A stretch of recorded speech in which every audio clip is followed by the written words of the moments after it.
To add a custom payment method in WooCommerce, follow these steps. Log into your WordPress dashboard. Go to your WordPress dashboard and log in using your admin credentials. Navigate to WooCommerce settings. In the left sidebar, go to WooCommerce and click on Settings. Go to the Payments tab. Click on the Payments tab at the top of the settings page. This will show all available payment methods for your store. Enable Custom Payment Method. Scroll down and click on Add Payment Method or Custom Payment Gateway if you're using a custom plugin for adding payment methods.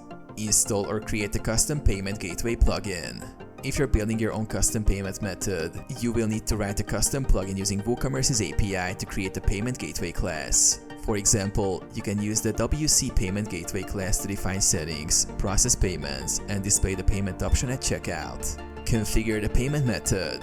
After the custom method is created, configure the necessary settings such as title, description, and any specific instructions for customers.